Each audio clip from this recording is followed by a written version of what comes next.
प्रणाम दर्शकों, मैं निश्चय कुमार मिश्रा प्रत्येक दिवस की भांति आज भी एक सर्वाधिक महत्वपूर्ण विषय पर आपसे चर्चा करने हेतु उपस्थित हुआ हूँ और हमारी चर्चा का केंद्र बिंदु होता है संकल्प से साधना और साधना से सफलता।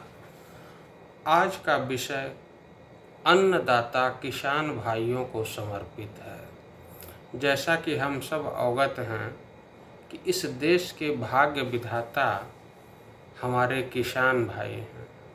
उन्हीं के द्वारा उत्पन्न किया गया अन्न हम सब ग्रहण करते हैं और अपने स्वास्थ्य से लेकर तमाम तरह के अवसर का लाभ उठाते हैं। परंतु यह देखने में आया है कि इस देश के बहुत से भूभाग में हमारे किसान भाई कहीं पर बहुत संपन्न हैं तो कहीं पर वो निर्धन हैं। आप पंजाब, हरियाणा आदि जगह चले जाइए तो वहाँ के किसान बहुत संपन्न हैं, जबकि हम उत्तर भारत और कुछ मध्य भारत और पश्चिम में जाएं तो वहाँ के किसान उतने मजबूत नहीं हैं। उसका कारण ये है कि हमारे यहाँ उत्तर भारत के किसान कृषि कार्य के साथ साथ अन्य व्यवसाय से नहीं जुड़ पाते हैं। यदि हम कृषि कार्य के साथ अन्य व्यवसाय को भी जोड़ें, जैसे मत्स्य पालन है, पशुपालन है, मुर्गी पालन है, गाय है, भैंस है, से दूध उत्पन्न करने का साधन है, ऐसे तमाम अवसर हैं। अगर हम कृषि कार्य के साथ इन अवसरों को भी अंगीकृत करें, समर्पित करें साथ में, तो एक आय का अतिरिक्त साधन हम लोग को प्राप्त होगा। और यदि हम किसी कारणवश, प्राकृतिक कारणों से या अन्य कारणों से कृषि कार्य में हानि होती है या अधिक लाभ नहीं होता है, तो जो सपोर्टिंग व्यवसाय है, साथ में जो हमारा व्यवसाय है, उसकी पूर्ति उसके द्वारा हो जाएगी। और यदि हम कृषि कार्य के साथ, जैसे मत्स्य पालन है, मुर्गी पालन है, गाय या भैंस से दूध का व्यवसाय है, से जुड़े रहेंगे तो आय का एक मजबूत साधन पैदा होगा और कृषि के साथ एक विकल्प भी प्राप्त होगा। आप देखेंगे कि हम लोग के गांव में खेत हैं और उन खेतों को चारों तरफ से मेड़बंदी करा के उस पर अशोक का पेड़, साखू का पेड़, टीक का पेड़, सागौन का पेड़, तमाम तरह के पेड़ यदि उन मेड़ के ऊपर लगा दिए जाएं तो एक निश्चित अवधि के बाद एक अच्छा धन प्राप्त होगा। बोनस के रूप में 4 साल 10 साल बाद हम लोग को एक मोटा धन प्राप्त होगा, जिससे हम एक बड़ा व्यवसाय शुरू कर सकते हैं। तो आज कृषि को वैज्ञानिक दृष्टि से देखने की आवश्यकता है।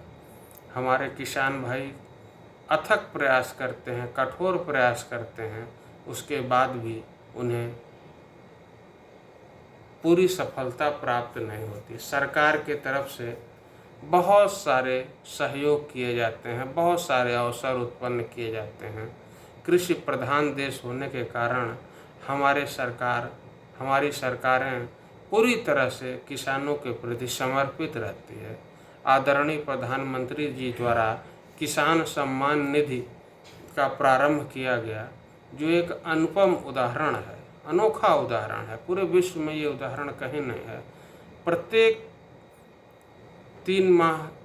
4 माह पे 2000 रुपये हमारे किसान भाइयों के खाते में आता है, ताकि उनका आत्मसम्मान बढ़े, उन्हें भी महसूस हो कि हम एक सशक्त देश के नागरिक हैं, हमारा भी हक है इस देश पर। इस भावना को सम्मान करते हुए आदरणीय प्रधानमंत्री जी द्वारा किसान सम्मान निधि योजना प्रथम बार, यह विश्व की प्रथम योजना जिसे भारत ने अंगीकृत किया, किसान भाइयों को समर्पित किया, प्रारंभ की है। और अगर हम एवरेज देखें तो 500 रुपये मंथली किसान के खाते में आता है। ये बहुत बड़ी बात है। स्वाधीन भारत के इतिहास में अभी तक इस तरह का कभी अवसर किसानों को प्राप्त नहीं हुआ। ये स्वर्णिम अवसर किसान भाइयों को प्राप्त हुआ है और किसान भाई भी बड़े गर्व और गौरव के साथ अपने को भारत का नागरिक होने पर गौरवान्वित होते हैं।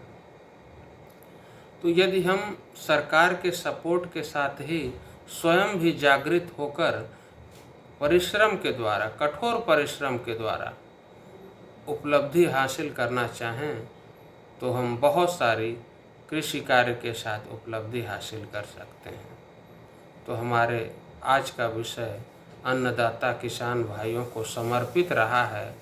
यदि आपको हमारा ये विषय, हमारी चर्चा सकारात्मक रूप से पसंद आई हो तो इस वीडियो को ज़रूर सब्सक्राइब करिए, लाइक करिए, शेयर करिए, ताकि आप देखें उसके बाद जब ये वीडियो अन्य किसान भाइयों के पास जाएगा तो वो प्रोत्साहित होंगे और उनके प्रोत्साहन का सीधा लाभ इस देश को प्राप्त होगा, इस देश के आम नागरिकों को प्राप्त होगा। क्योंकि जिस देश का किसान मजबूत होगा वो देश स्वतः मजबूत होगा। इसी कामना के साथ मैं अपनी वाणी को विराम देता हूँ। मेरे समस्त किसान भाइयों को मेरा कोटि कोटि नमन और प्रणाम।